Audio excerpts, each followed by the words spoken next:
है, एक दूसरे झुकते हैं तब तो माला देते हैं। रामचंद्र भगवान, परमेश्वर भगवान यहाँ पर एक विचार दिखा रहे हैं। तो भगवान रामचंद्र झुके नहीं, पर ब्रह्म भगवान, सीता देवी बार बार प्रयास कर रही है वो माला को रामचंद्र की गले में डालने के लिए। लक्ष्मण थोड़ी दूर में खड़े हुए थे। लक्ष्मण विचार करने लगे, ये माँ जानकी यदि ऐसे करे ना राम सीता के विवाह होगी, है माला बदल नहीं हो तो विवाह कैसे होगा। और रामचंद्र नहीं झुक रहे ये भी एक लीला दिखा रहे हैं। तो उसमें लक्ष्मण क्या कि दौड़ करके आकर के रामचंद्र के चरण प्रणाम कर, रामचंद्र जी प्रणाम करने लगे। भाई कोई किसी के प्रणाम करे उसको क्या करते हैं तब ऑटोमेटिकली क्या हो गया, रामचंद्र सिर झुक गया और उसमें सीता देवी ने क्या की, बरमाला डाल दिया। बोलो वृंदावन बिहारी हैं। बहुत छोटे छोटे प्रश्न जो है, शब्द है ऐसे रोचक है, रहस्यपूर्ण है, चित्त के आनंद देने वाले हैं। और महाराज उधर मैं ओरिजिनली नेटिव प्लेस वही है, तो गाने में उन लोगों को गाली खूब देते हैं, जैसे भजन में। वो तो विवाह के समय जो गाली, वो तो अभी भी बजता है वो काफी। वो तो क्या बोलते, जैसे हमारे यहाँ ससुराल है ना उनका, स्वागत। तो अभी जो कथा मुझे कह रहे हैं, ये कुरुक्षेत्र के प्रसंग जो कहा है, समय हो गया है, संयोगिनी वियोगिनी राधा की कथा प्रसंग है। राधा जी वहीं पर जा क्या बोल रहे हैं, औश्यते नुलनाभ पदारविंदम जोगेश्वर हृदय विचिंत अगाध बोधि संसार कूप पतितो उत्तन अवलंबनम। स्वामी ये श्लोक आ रहे हैं। उस समय राधा जी कह रही है हे कृष्ण, हम लोग के क्या ध्यान योग क्या सिखा रहे हो। ध्यान में तो तुम्हारे चरण की चिंतन होता है, शास्त्र में दिखा गया। भगवान के ध्यान कहाँ से प्रारंभ होता है, चरण से। और गोपियाँ कह रहे हैं हम लोग तुम्हारे चरण के ध्यान क्या करें। तुम्हारे के चरण के स्मरण के साथ ही साथ हमारे हृदय द्रवीभूत हो जाता है, आंखों से आंसू आ जाता है, क्योंकि तुम ऐसे सुंदर कोमल चरण के द्वारा तुम गायों के पीछे दौड़ते हो। इसलिए वो श्लोक आ रहे हैं, चलो सी जद ब्रज चारे न पसुन नलिन सुंदरम नाथ ते पदम है। इसके बाद शिला तिनंग कुरी सिद्ध दिति न है ना, कली लता मनम कांत गच्छसि है। इसलिए गोपियां कह रही है, जब गायों के पीछे पीछे जब आप दौड़ते हो, क्या आपके चरण में नुकीले पत्थर अथवा सुई के भांति कोई क्या बोले कांटे आदि नहीं लग जाता है, तो उससे आपके कष्ट नहीं होता है क्या। क्यों, गाय जब चढ़ती है, गाय जब दौड़ती है, तो गाय के पैर में तो खुर है, वो कहीं भी चले जाते हैं, उसके कुछ कष्ट नहीं होता।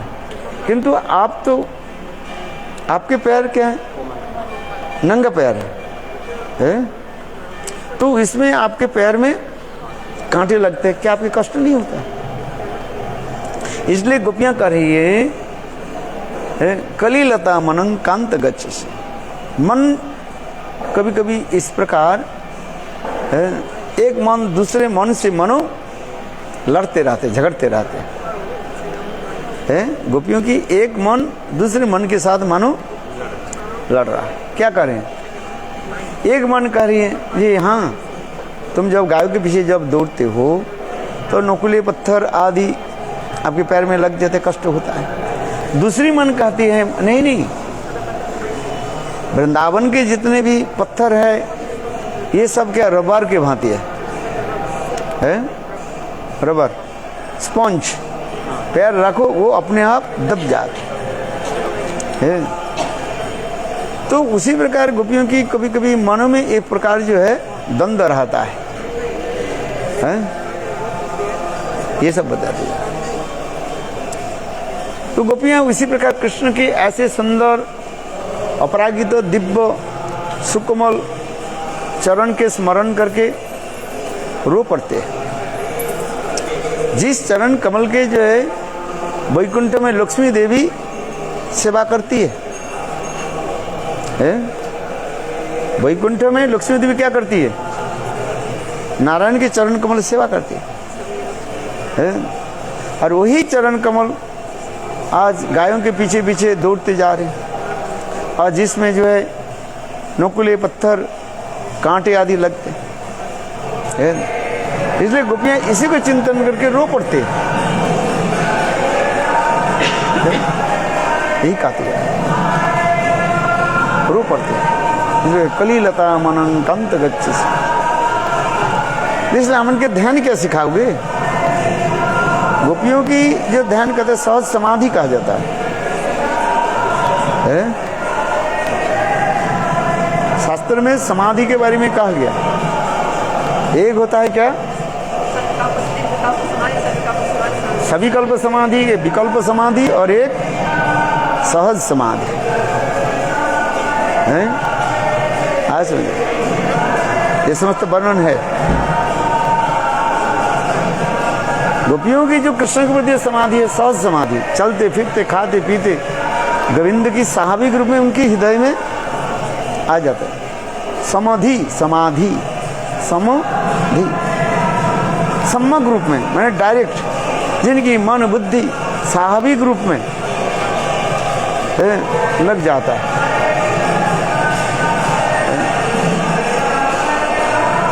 यदि सहज गोपी प्रेम न है कबू काम। चैतन्य चरितामृत में लिखा गया सहज गोपी प्रेम। गोपियों की जो कृष्ण के प्रति जो प्रेम है वो सहज माने स्वाभाविक रूप में, स्वाभाविक रूप में। ये सहज गोपी प्रेम न है कबू काम, स्वाभाविक रूप में ये हो जाए। सहज समाधि,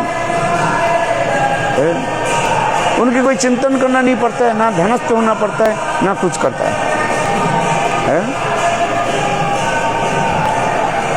इसलिए गोपियां कुछ कह रही हैं,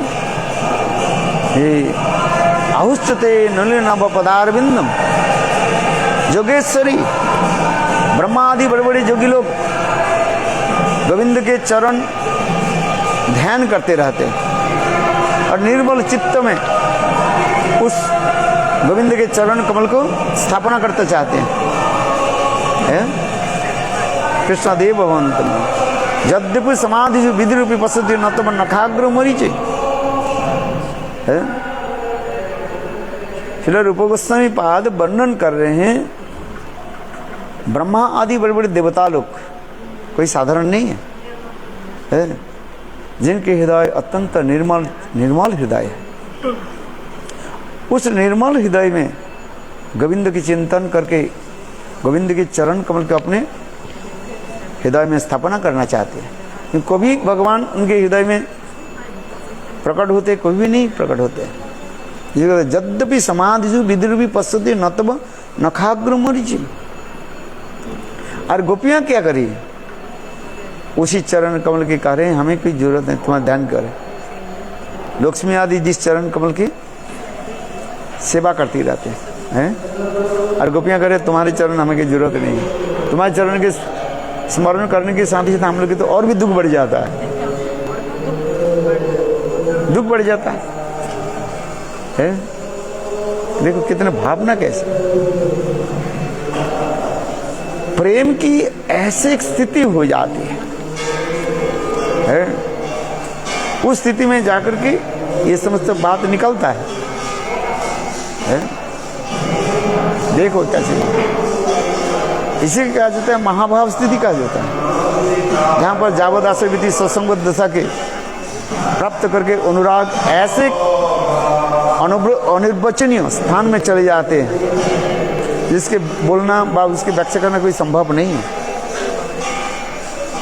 कोई शब्दों के द्वारा उसकी व्याख्या नहीं कर सकते। ये समस्त गोपियों की भाव, इसलिए महाभावती गोपियां कहा जाता है। कृष्ण के प्रति जो प्रेम प्रीति रखने वाली इस तरह गोपियां कोई साधारण नहीं।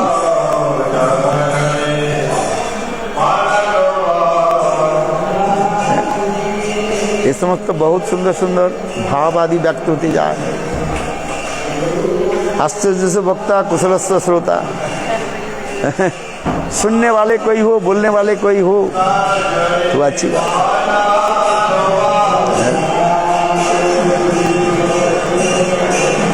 औष्टते नव पदार्थ जुगेश्वर हृदय विचिंत बोध अगाध समुद्र से